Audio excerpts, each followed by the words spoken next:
Bien, pues vamos al tema de una vez. Gloria a Dios. Continuamos con la serie El Reino Contraataca. Ya vamos por el episodio 3. ¿Quiénes han visto las dos anteriores? Ok, si usted no ha visto las dos anteriores o no las ha oído, yo le voy a pedir que vaya a nuestros medios electrónicos y se ponga al día, por favor, escuchando las anteriores, porque traemos una secuencia, aunque cada una de ellas es un tema diferente. Cuando usted las va uniendo, va aprendiendo a pelear la batalla del Señor. ¿Por qué estamos estudiando las batallas de la Biblia?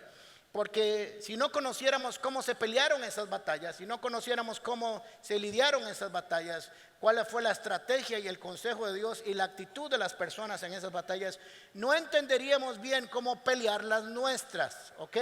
Así que es importante saber cómo lo hicieron ellos para saber cómo nosotros lo tenemos que hacer en el contexto del Nuevo Testamento. Dice Romanos 15:4. De hecho, todo lo que se escribió en el pasado se escribió para enseñarnos. ¿Para qué?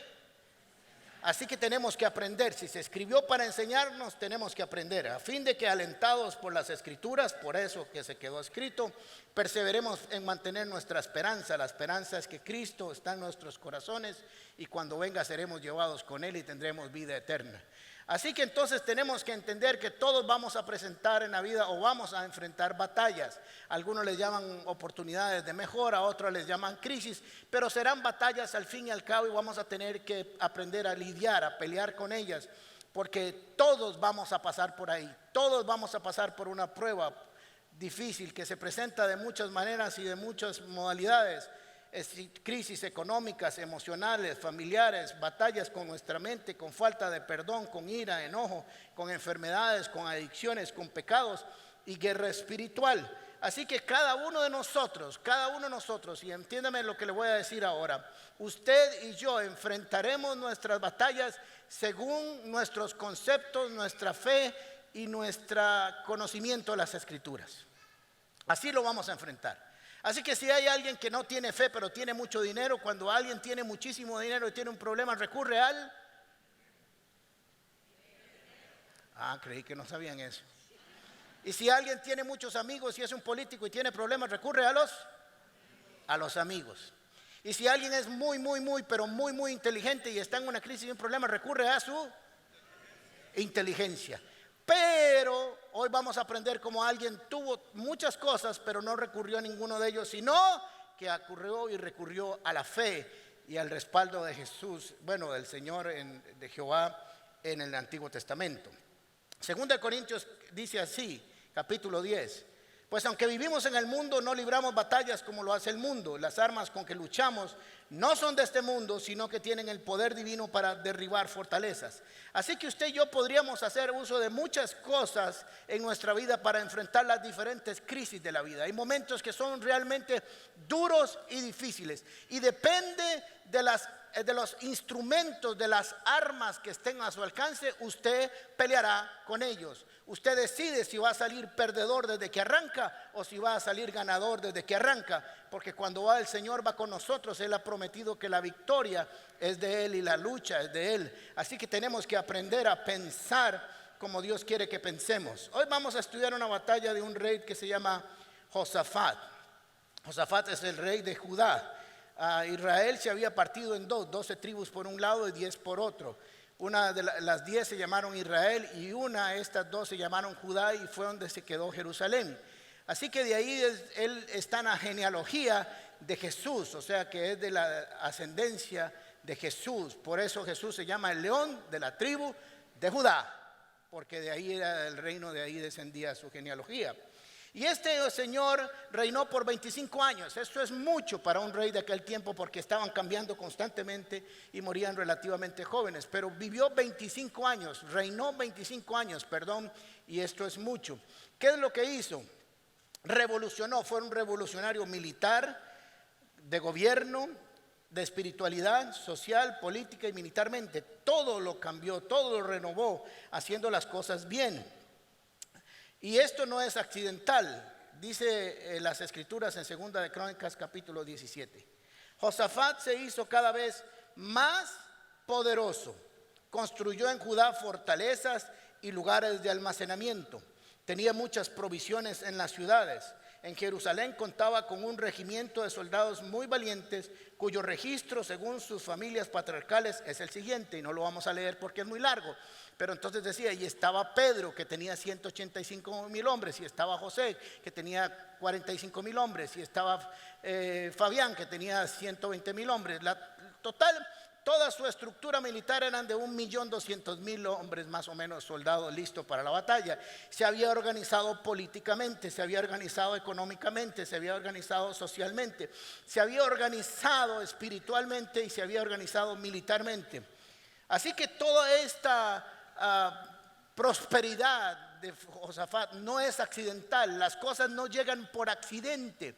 Todo lo que uno siembra, eso recoge. Así que tenemos que entender y comprender de alguna manera, para el caso que vamos a estudiar hoy, qué era lo que estaba haciendo Josafat bien. Porque recuerden que todo eso se escribió para que nosotros aprendiéramos de ellos. También se puede aprender lo malo para no copiarlo o no aprenderlo, sino tomar nota.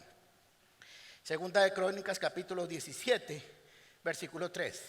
El Señor estuvo con Josafat. Déjelo ahí. Y usted y yo preguntaríamos, ¿y por qué? Diga, ¿y por qué? No sé por qué, no me sirve, así ahí se dice. Ok, el Señor estuvo con Josafat. Y la pregunta al texto es, ¿por qué el Señor estuvo con Josafat? Entonces ahí dice, porque siguió el ejemplo de su padre también era el rey, era el que había muerto para que él quedara, él es el sucesor. Pues no buscó a los Baales, o sea, no buscó a otros dioses ajenos a Israel, sino al Dios de su padre, o sea, hizo de Jehová su único Dios de adoración. Obedeció los mandamientos de Dios y no siguió las prácticas israelitas de estar adorando, de estar idolatrando y etcétera, y un montón de costumbres que no vamos a entrar hasta ahora, pero no siguió en esas costumbres. O sea que se limpió, ¿verdad? Ahora sí me limpió Josafat, ¿verdad? Entonces dice, por eso que hizo, que no siguió el ejemplo de su papá, buscó a Dios, obedeció a sus mandamientos, no siguió prácticas pecaminosas. Por eso el Señor afirmó su reino en sus manos. Toda Judá le llevaba regalos a Josafat, llegó a tener muchas riquezas y recibió muchos honores. Dios honra al que le honra, no es accidental. Anduvo con orgullo en los caminos del Señor hasta quitó de Judá los santuarios paganos a las imágenes de la diosa Acera. Es interesante porque dice, y hasta quitó, como que vieran qué gran cosa la que hizo. Sacó algo que no debía estar, porque eso no lo habían hecho los reyes anteriores. Así que él sí lo logró hacer. Así que estaba haciendo las cosas bien. Y no solamente estaba haciendo las cosas bien militar o socialmente o políticamente, sino que estaba haciendo las cosas bien espiritualmente. Dice Segunda de Crónicas capítulo 17, llevaron consigo el libro de la ley para instruir a los habitantes de Judá. O sea que llevaron las escrituras, para entenderlo en el contexto, y comenzaron a enseñarle a la gente las escrituras, la ley de Dios, para que no se les olvidara. Así que recorrieron todas las ciudades de Judá enseñando al pueblo. O sea, no solo dejaron que el pueblo fuera a buscar, sino que buscaron al pueblo para enseñarle a las escrituras lo que había hasta ahora en ese momento. Todos los reinos de las naciones vecinas de Judá sintieron miedo profundo hacia el Señor y no se atrevieron a declararle la guerra a Josafat. Así que estaba haciendo lo correcto. En el contexto nuestro, estaba buscando al Señor, estaba leyendo las escrituras, estaba adorando al Señor, estaba viviendo en santidad, había ido a Levántate, estaba haciendo Resplandece, estaba en Sean, estaba en Casa Paz, estaba sirviendo, ¿me entienden? Estaba enseñando en su casa la palabra de Dios, era un hombre o una mujer de santidad y estaba haciendo las cosas bien. Le estaba enseñando al pueblo a que dejaran sus malos caminos, a que buscaran al Señor. Le dijo a los jueces, juzguen con justicia. Le dijo a los levitas, enseñen a adorar, enseñen a obedecer. Promovió la adoración. Y en el 2 de Crónicas capítulo 19 le dice, y anímense porque Dios va a bendecir al que haga estas cosas. Así que entonces, ahí está haciendo las cosas bien, como muchos tal vez en el ejemplo que les voy a poner ahora. Ahora, Josafat no era un hombre perfecto. Esto es muy importante porque a veces cuando leemos estos textos decimos, bueno, pero es que él era perfecto y yo no voy a ser perfecto. No era un hombre perfecto. Era un hombre que estaba haciendo lo perfecto, que es diferente. No era perfecto, pero estaba haciendo lo correcto. Dice en Crónicas 19, segunda de Crónicas 19, pero hay cosas a tu favor, pues le había regañado el profeta, porque había perdonado a unas naciones que no debía haber perdonado. No siempre hay que perdonar, y no estoy hablando en contexto de personas, siempre hay que perdonar a las personas. Pero cuando usted está trabajando con una adicción, con un pecado, usted no medio se arrepiente. Usted no medio saca a Satanás de su vida. Usted no medio deja conductas pecaminosas. Usted tiene que arrancarle la jupa, porque tarde o temprano le ven a venir lo que le faltó, se lo van a cobrar. Así que él había hecho algo que no estaba muy de acuerdo con lo que Dios le había mandado a hacer. Pero hay cosas buenas a tu favor. 19:3. Hay cosas buenas a tu favor, pues has quitado del país las imágenes de la diosa Acera y has buscado a Dios de todo corazón. Y esto es una palabra clave, una oración clave en Josafat. Has buscado a Dios de todo corazón. Dice Jeremías, si me encontraran cuando me buscaran de todo corazón. Así que esa parte del corazón era lo que Dios estaba viendo en Josafat. No su pequeño error, sino la búsqueda del Señor. Pero pasó algo. Y aquí vamos a identificarnos un poco con nuestras vidas. Vamos a traerla en aplicación a nuestras vidas, ¿ok? Vamos a ver cómo contextualizamos eso. Póngase que usted está haciendo las cosas bien. Repito, entregó su corazón a Jesús. Está viniendo a la iglesia regularmente. No tiene por qué venir todos los domingos. Si viene, mucho mejor. Digo yo, hay que venir, pero si no puede, no es problema. No se va a ir para el infierno por no venir a la iglesia. Se va a venir al infierno si no le dona a los niños el circo. No, mentiras. Qué bueno me salió, ¿verdad? Ahora ya lo pagamos en media hora. Muy bien. Está orando, está alabando al Señor, está creciendo en las escrituras. Su casa la está ordenando, está bien con su esposa o su esposo o sus hijos, etcétera, etcétera, etcétera, y está haciendo las cosas bien. Y se supone que nada malo debería pasar cuando estamos haciendo las cosas bien, ¿sí o no? Solo se supone, nada más. Nadie dijo que sería así. Pero así que este señor estaba haciendo lo correcto y Dios estaba con él. Bien, estaba prosperando, todo el mundo le estaba aplaudiendo. Pero mire lo que dice en 2 Crónicas capítulo 20, versículo 1 y 2.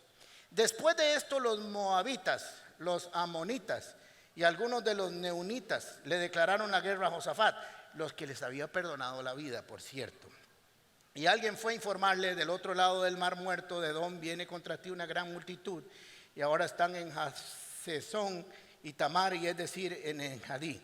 Ok, la cuestión es que le trajeron una noticia y le dijeron: Josafat, la vara está fea.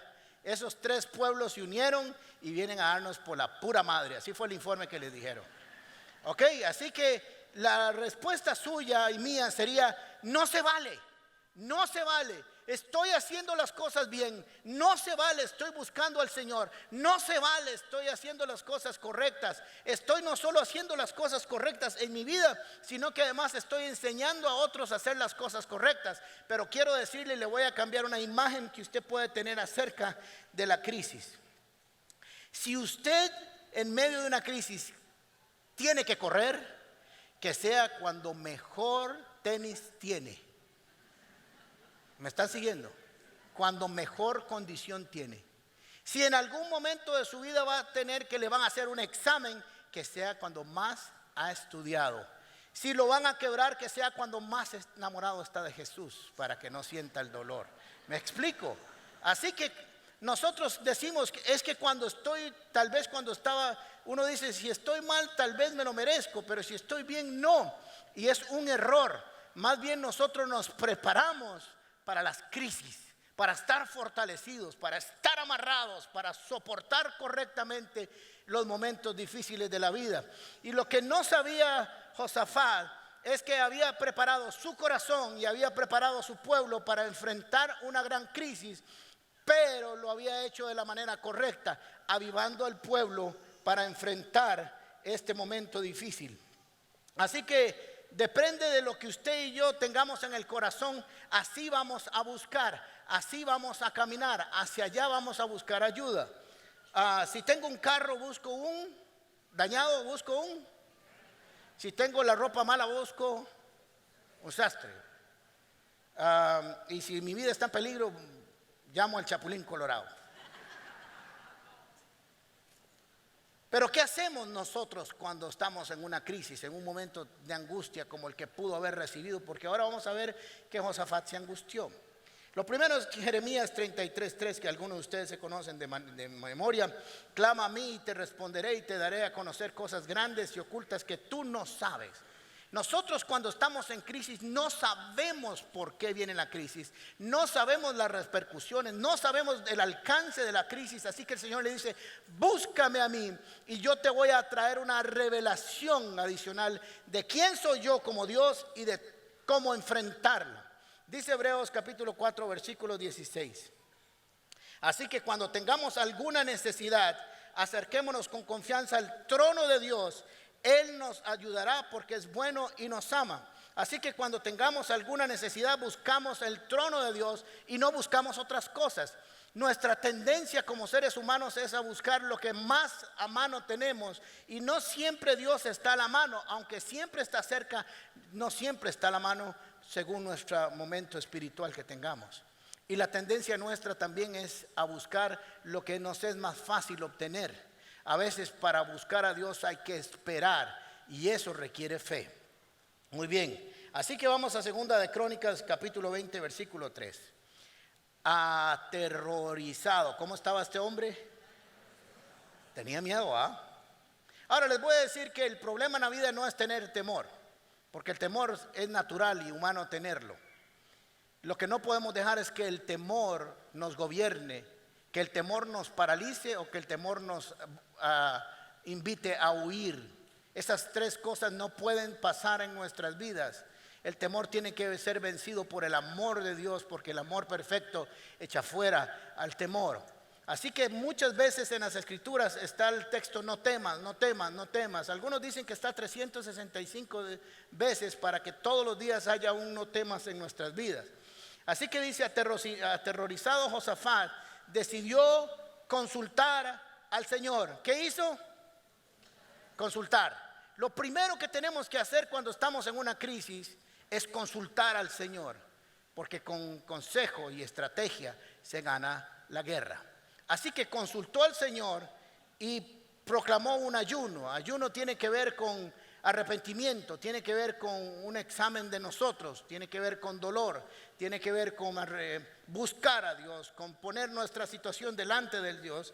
Así que proclamó un ayuno de toda Judá, en toda Judá, y los habitantes de todas las ciudades de Judá llegaron para pedir juntos la ayuda del Señor. Mire qué interesante, porque Josafat no sabía, pero había enseñado, había sembrado una semilla para que cuando viniera la crisis el pueblo respondiera correctamente. Si no estuvieran bien espiritualmente, si no les hubiera enseñado las escrituras, si no les hubiera enseñado a adorar, si no les hubiera enseñado a estar bien con el Señor, el pueblo no responde. Pero cuando Él llama, el pueblo tiene el corazón preparado. Por eso nuestras casas, por eso la iglesia, por eso en nuestra empresa, por eso donde estemos que nosotros podemos tener influencia, deberíamos de tener siempre preparado el corazón de la gente para las diferentes crisis de la vida. Así que todo el pueblo vino a buscar ayuda juntos. Esto es muy importante, porque en las familias esto tiene que ser un elemento muy, muy importante. ¿Qué pasa en sus familias cuando hay crisis? Se unen todos juntos, se le ha enseñado todos juntos a buscar al Señor, a ayunar si fuera que cada uno lo siente, a proclamar la búsqueda del Señor y a humillarnos y a limpiarnos de nuestros pecados. ¿Cómo reaccionamos?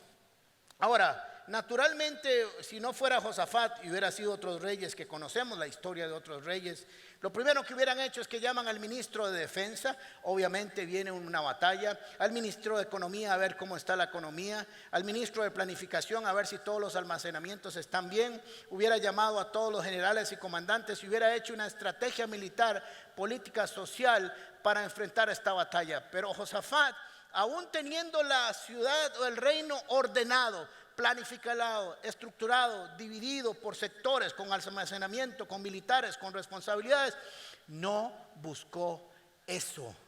Él sabía que su éxito no estaba en el poderío militar o económico que él podía haber llegado a tener, sino en presentarse al Señor. Cuando usted y yo buscamos al Señor, Cuando estamos constantemente alerta de la guerra espiritual, estas cosas no nos deberían de sorprender y sabemos rápidamente cómo responder al Señor. Algunos, cuando vienen las crisis, lo primero que hacen es huir de la iglesia porque culpan al Señor de esa situación. Le dicen, a mí no me debería estar pasando esto. Cuando usted se haga esta pregunta, diga, a mí no me debería pasar esto. Lo que está diciendo es, a mí no, pero a aquel sí. A mí que no me pase, que le pase a todos los demás, pero a mí no. Como si mereciéramos un trato especial en la tierra. Así que lo que había hecho es preparar el corazón y el espíritu de adoración y de búsqueda de Dios. Así tenemos que estar nosotros preparados. No debemos estar bien solo para estar en comunión con Dios, sino para estar en buena condición física, espiritual, o buena condición espiritual, con buen aire espiritual para enfrentar las diferentes crisis de la vida. Él quería asegurarse el favor de Dios, quería que Dios fuera quien le ayudara, no quería buscar su ayuda o depositar su confianza en nada más, sino que solo quería buscar al Señor. Y la clave también, la otra palabra clave que leímos es consultar al Señor y buscar su ayuda. Reconoció su incapacidad. Tenía 1.200.000 soldados bien capacitados, bien entrenados, a diferencia de las guerras de Amalek o de Jericó, donde el pueblo de Dios todavía no había aprendido a pelear. Aquí sí era un ejército organizado. Sin embargo, no quiso hacer uso de él, porque reconocía que todo lo que él necesitaba estaba en Dios. ¿Enfrentamos nuestras crisis así? ¿Enfrentamos nuestras situaciones así? ¿Enfrentamos las batallas así? O lo primero que pensamos es, si tuviera plata, ¿cuánta plata tengo? Conozco a fulano, voy a ir donde mengano, voy a hacer esto, voy a pelear lo otro. O de alguna manera, como dije anteriormente, algunos se van de la iglesia y otros se enfrían porque no saben qué hacer. Si usted no sabe qué hacer en una crisis, no vaya a ningún otro lado, vaya a su habitación, doble sus rodillas, si quiere ponga su frente al suelo y comience a pegar los 4,000 gritos ahí en la presencia del Señor. Y dígale, no tengo la menor idea qué hacer, esto está sobrepasando mis capacidades humanas, pero nunca va a sobrepasar las capacidades celestiales. Necesito consejo. Si tienes que hablarme, aquí está el Espíritu Santo en mí. Si tienes que hablarme, voy a leer las Escrituras y las Escrituras me van a hablar. Y si no, habrá un profeta que tú mandes a hablarme para decirme lo que debo hacer. Pero yo de aquí no me muevo hasta que me hables. Y eso fue lo que hizo Josafat. Proclamó un ejercicio espiritual, puso en oración a todo el pueblo, comenzó a declarar los pecados. Y comenzó a ayunar. ¿Se acuerdan cuando Jonás llevó el mensaje a Nínive de que iba a ser destruido? ¿Qué hicieron? Entraron en ayuno y arrepentimiento y el Señor no les castigó. Así que había una advertencia clara de que algo malo podía venir, pero ellos sabían que buscando al Señor iban a ser más que vencedores. Comienza a hacer una oración extraña porque nosotros no sabemos orar correctamente. Por eso el Espíritu nos enseña a orar correctamente, como conviene. Miren algunas oraciones que usted nunca ha hecho, pero que tal vez alguien sí las ha hecho. Viene la crisis y comienza: Señor, mira esta cucaracha aquí en el suelo tendido. Pobre de mí, Señor, no valgo más que un sapo estripado en autopista. Porque creemos que humillarnos es destruirnos. ¿Ok? Y entonces vengo a ti. ¿Verdad qué oraciones las que hacemos a veces? Vengo a ti, no sé si me estás escuchando. Espero que me escuches. Sé que tú lo puedes hacer, pero no sé si lo quieres hacer conmigo. Sé que has ayudado a otros, pero no sé si lo vas a hacer conmigo. ¿Por qué? Señor, yo sé que no estoy bien y he estado en pecado por mucho tiempo, pero yo sé que tú oyes la voz del pecador. Y le dice el Señor, claro que lo he sabido siempre, ¿para qué me lo dice? Señor, he dejado, ahí viene otro por si acaso, he dejado de diezmar y ayúdame con dinero. El Señor le dice, no, eso no es ningún problema, el dinero no es ningún problema, el dinero es tu corazón. Señor, sé que nunca leo las Escrituras, pero acuérdamelas. ¿Cómo se va a acordar a usted de algo que nunca ha leído? Es rarísimo.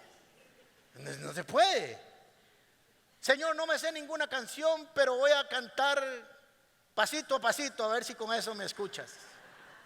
Son oraciones muy extrañas, porque no sabemos cómo orar. En cambio, Josafat se paró así, estaba todo el pueblo frente al templo y comenzó a declarar y a proclamar cada una de las cosas que Dios había hecho con su pueblo, desde las promesas de Abraham, lo que había hecho con Isaac, con Jacob, lo que había hecho con José. Estoy haciendo un resumen: lo que había hecho en el desierto, lo que había hecho con los egipcios, lo que había hecho, todo. Y lo hizo en forma de pregunta porque sabía que la respuesta era correcta. No es que eres el más poderoso del universo.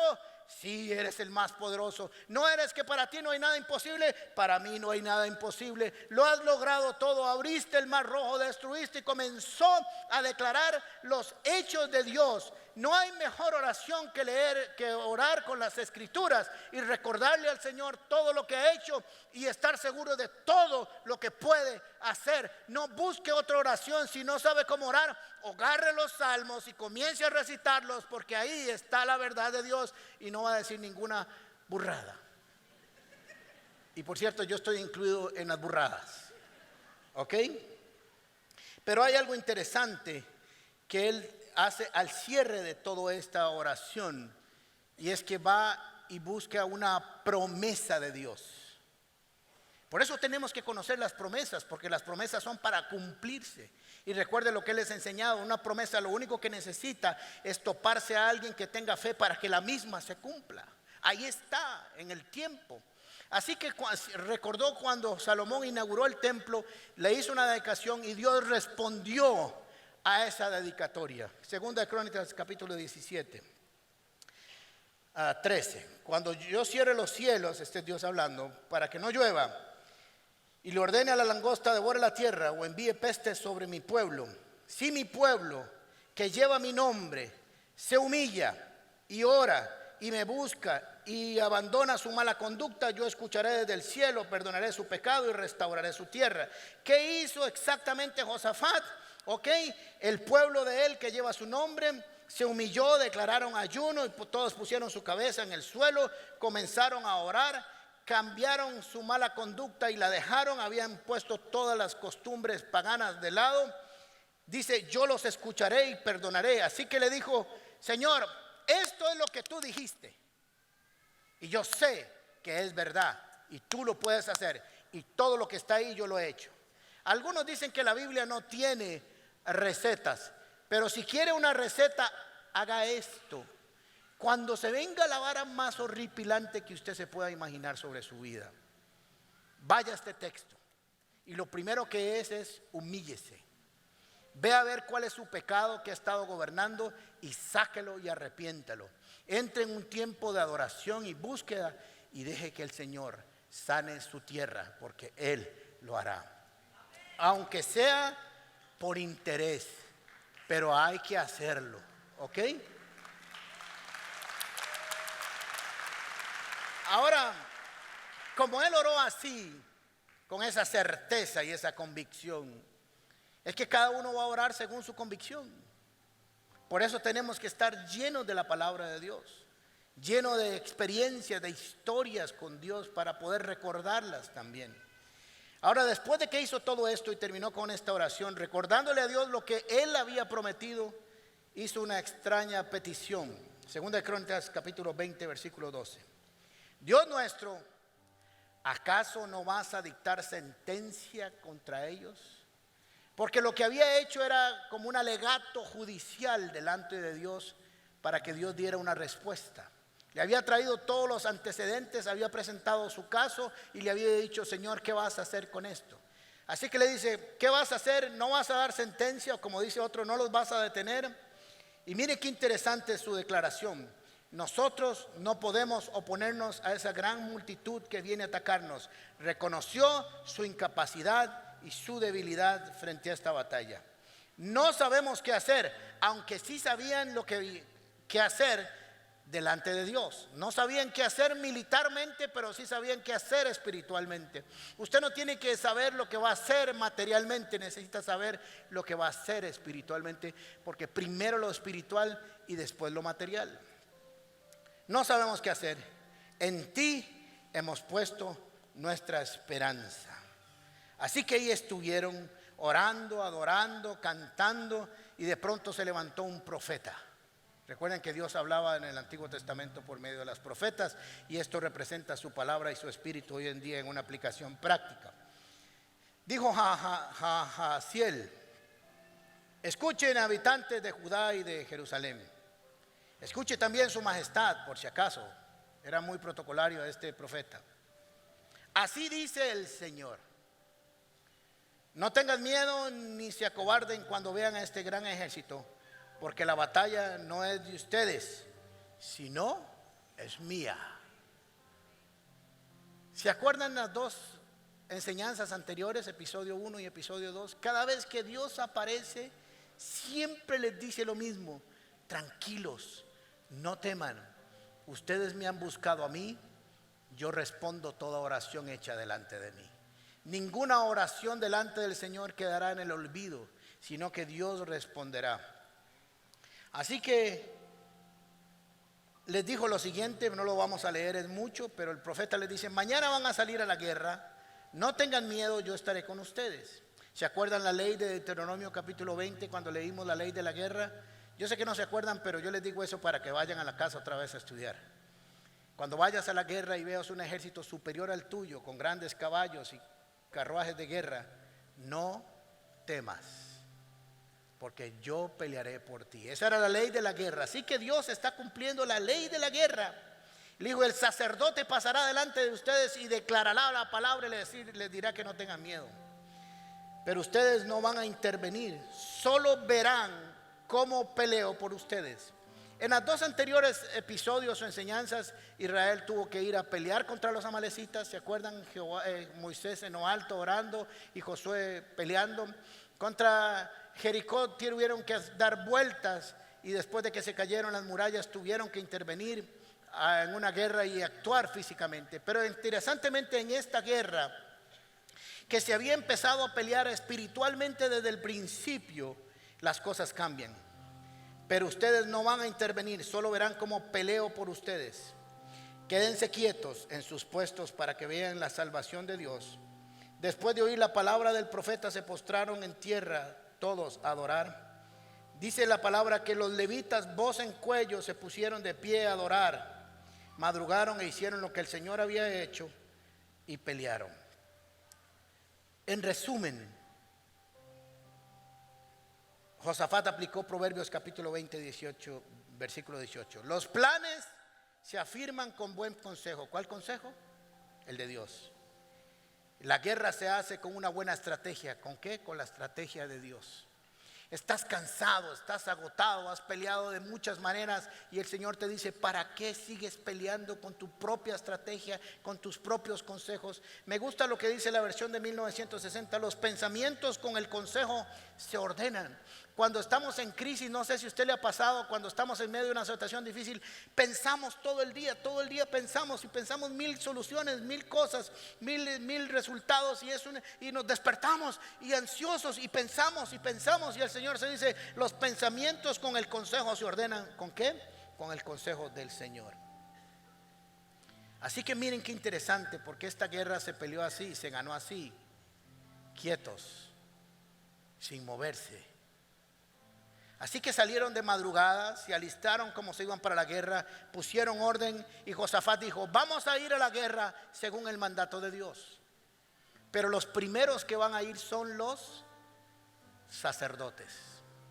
Ellos van a llevar el canto, la adoración y la palabra y la proclamación adelante, y el ejército físico irá después.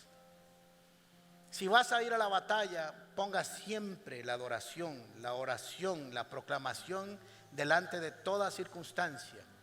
Así que llegaron a una montaña, y cuando se quedaron así, se quedaron quietos, no hicieron absolutamente nada, y comenzaron los enemigos a matarse entre ellos. E Israel o Judá no tuvo que sacar una sola espada, porque el Señor le dijo: quédese quieto y vea que yo soy Jehová, y he puesto la batalla en tus manos. Así que si estás en crisis, Voy a repasar estos consejos. Si vas a estar en crisis, acuérdate de esos consejos. Cuando alguien está en crisis, acuérdale estos consejos. Número 1, cuando venga el enemigo, no temas. Dice la ley de Deuteronomio capítulo 20. Busca consejo en el Señor. No busca consejo en otro lado, aunque podemos pedir consejos en otro lado. Si tenemos un problema financiero, pues buscamos a alguien que sepa de finanzas. Si estamos en problemas familiares, buscamos. Pero el primer consejo tiene que venir de Dios. Proclamar ayuno y oración, que no necesariamente tiene que ser ayuno, sino era la actitud que se tenía, una humillación, un arrepentimiento, un deseo de que todo lo malo se quite de nosotros. Le buscaron en oración con una declaración de la palabra y recordamiento de lo que Dios había hecho y sus promesas. Esperaron que Dios hablara cuando el profeta se levantó y les dijo, y obedecer aunque la estrategia parezca extraña. Obedecer. ¿Cómo que voy a enfrentar al enemigo? Y si sale corriendo y me cierra manazos, mejor tengamos la espada afuera y mejor alíñese y mejor, ¿verdad? Pues siempre estamos tratando de ayudarle a Dios. El Señor le dijo, quietos, solo vean como yo los voy a rescatar. Dice las escrituras que se mataron entre ellos, se confundieron, porque sus pensamientos, los pensamientos del enemigo siempre están confundidos, en crisis. Los nuestros están ordenados. Se pararon de frente y vieron cómo todos entre ellos se acabaron. Y quiero decirles algo según esta historia. Judá duró 3 días recogiendo el botín y la riqueza que sacó de esa crisis. Cuando peleamos bien las crisis, nunca terminaremos perdiendo. Siempre, no importa lo que pase, terminaremos sumando, porque Dios siempre suma y no resta. Es más, Dios multiplica, porque así el reino de Judá quedó con más recursos financieros, con más recursos monetarios, y la fama de Josafat creció tanto que por 25 años más nunca nadie se metió con él. Ahora esa aplicación lamentablemente no tiene que ver con nosotros, porque sí van a haber problemas, pero ya sabemos cómo se pelean, ya sabemos qué hacer, ya sabemos a dónde correr y ya sabemos qué consejo buscar. Gracias por acompañarnos en Comunidad Paz. Te invitamos a compartir este mensaje y no olvides suscribirte a nuestro canal de YouTube. También puedes seguirnos en todas nuestras redes sociales como Gente Paz o en nuestro sitio web paz.cr.